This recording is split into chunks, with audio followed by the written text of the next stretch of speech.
Hola banidos, ¿cómo estamos? Welcome to Mel's Magic Official. I'm Magic Mel and this is my angel Charles. Welcome to episode 1 of season 10. It's Friday.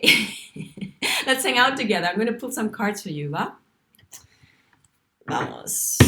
We're going to use the witches and we're going to do one card for your main energy and 2 clarifiers. This may or may not resonate with you, but if Mel's Magic Official appeared on your radar, then it happens for a reason. I do believe nothing is random in this universe. The universe is like a grand orchestra director, and it likes to synchronize events and people and situations in such a way that it covers several people's needs. It's not just one thing that's being met. It's usually on several layers.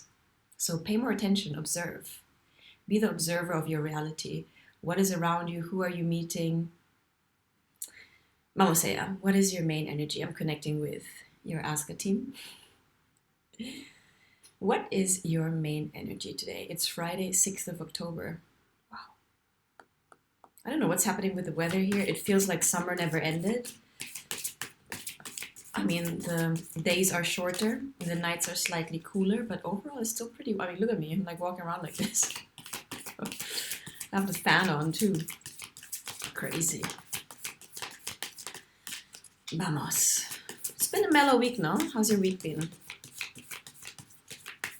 Libra season. I wanted to elaborate on that a little bit more because we spoke about temperance and balance. And another aspect of temperance is patience. And I don't know about you, but it's not my forte. I mean, it's something I have to consciously surrender into. Excuse me. My nose starts itching. So my spirit guides around. So to surrender and to not get frustrated if our linear plan or will does not coincide with the will of the divine timing. Sometimes roll my eyes when I hear that. Oh, bloody divine timing. All it means is that the energies are right for something to happen. If we're out of balance, we don't usually attract the good stuff. So this is a perfect time to recalibrate here. Okay, let me focus. I went for a walk today. I mean, I usually do. Yes, I had my key lime pie slice. And I was actually crying on my walk. I don't know, I felt like a heavy heart. And not really out of sorrow, but out of love. It was a weird thing.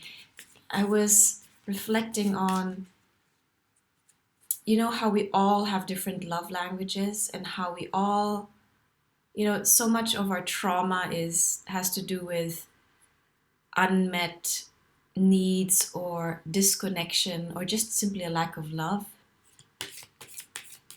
And how we all try and get that love and reconnect to that love in some oblique way. And how, for example, maybe our parents didn't love us right, but they had good intentions. Or in our relationships, our love language is different from someone else's love language. So it's all a bit tragic, but it's also beautiful. And then how situations and experiences kind of break our heart open, how love really requires this surrendering, this breaking open. It's a sacrifice almost to surrender into love. So I've reflected on all of that, and people I've met and family members and just love in general just made me cry. Okay, let me focus. There we go. We got some familiar cards. All right. Your main energy. Welcome back to the swords. The Two of Swords. So, are you feeling at an impasse? Are you feeling stuck in some way? Do you feel like you don't know which direction to take? That whatever you do, it's kind of a lose-lose? That's what this Two of Swords reflects here. I'm going to show you the other card that came out. One clarifier is the Three of Cups in reverse. I'll show it to you upright. So perhaps you're feeling stuck or at an impasse because you missed a reunion, or you don't know how to go about bringing about a certain reunion. This can be with a loved one, a family member, someone you had a grudge against, and you just don't know what to do. Let's see what the third card is. Second clarifier, please, for the Two of Swords. We had a lot of swords recently, guys. A lot of resistance, a lot of fear, a lot of being stuck up in our head, which is not pleasant. It's not pleasant. This usually means that there are aspects of us that are at conflict. Maybe our mind says something, our heart says something different, or our fear says something different, so we feel torn and stuck. Okay. The second clarifier is the Two of Wands upright.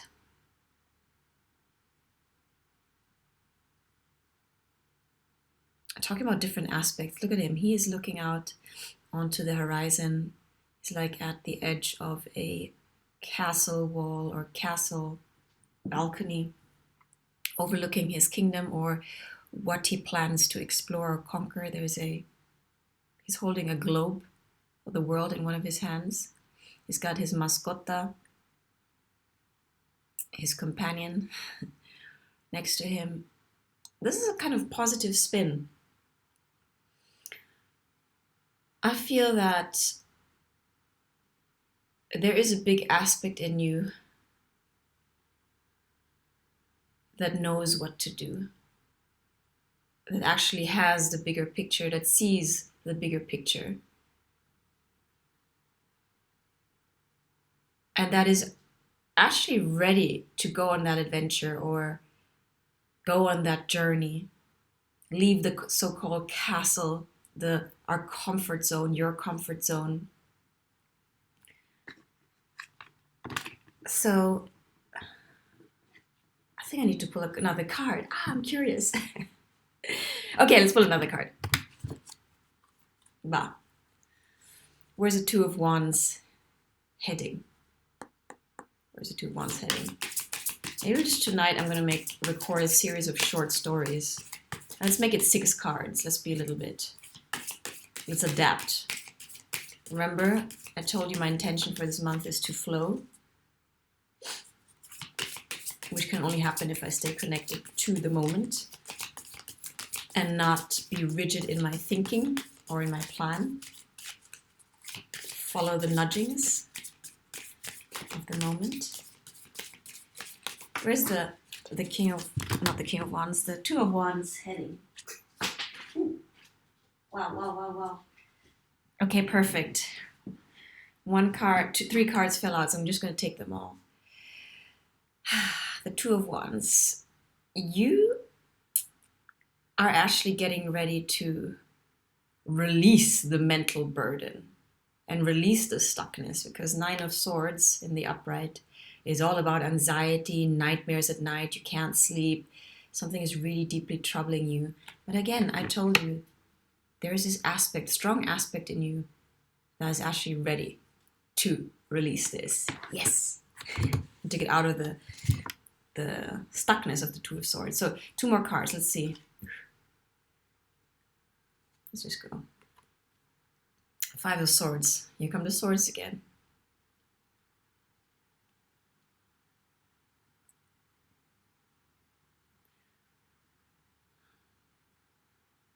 You may be hypothesizing. It's difficult for me to say that word. We're speculating about a specific scenario, and maybe you're afraid to be vulnerable because look at these swords. They look like they're going to dart onto this moth or butterfly. So maybe what is keeping you stuck in your head is this, and up at night, no? Is some kind of fear of vulnerability that you're looking to release. And here's our last card. It's the last card. I love it.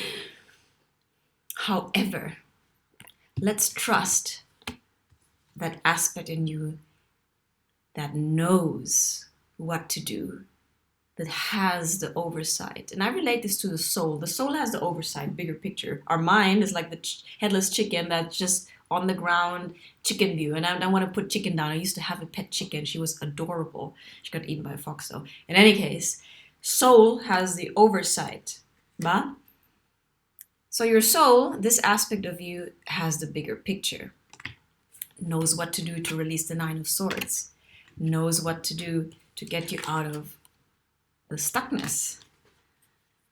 And what it takes is maybe a bit of doing something different, being vulnerable, but not being eaten up by your own swords, your own negative thinking. Because after all, what your soul wants, this is a recurring theme, don't roll your eyes, is the Two of Cups. And we talked about this, union, balance, yeah? Let's talk about this. Your feminine and masculine aspect. Your feminine aspect is the soul, divine feminine energies, which is on the rise in general, thank goodness, because we need to balance that energy. Divine feminine is the soul aspect, direct connection with source, guides the way, like a lighthouse of the soul. She's like the oracle, present inside of every one of us, yeah? And I mean, can manifest in the external 3D version, but first we have to bring that aspect, connect with that aspect inside of us and bring it into balance. So even if you identify with male, there is this feminine, divine feminine aspect of you. Hence, in the yin-yang symbol, we have the white fish, I call them fish, with the black dot, and the black fish with the white dot, because there's an aspect of the opposite in each one of us. So, Libra season, bringing this into balance. Your soul knows what it needs, what this journey is about, and it's about coming into balance. It's about this reunion that you think you may have missed or lost. But at the end of the day, your soul will bring you to a destination that will be more balanced, on a journey whose destination is balance. Yeah? And all of the overthinking, all of the swords are constructs of your mind, are probably related to a lot of fear, resistance, limiting beliefs, ego-based patterns from the past, conditioning that are called for to be transmuted. And we can only do that. We cannot solve the riddles of the mind from the same paradigm, like by thinking about it. You can't think yourself through the problem. You got to surrender and connect with different aspects of you that will actually guide you out of your mental maze. Yeah. So trust your intuition, connect with your intuition, slow down, calm down, connect with your body, ask your soul directly, what have you got to tell me today? Get out in pen and paper and start automatic writing. Go on walks. Be open to receive insights, intuitions. Okay?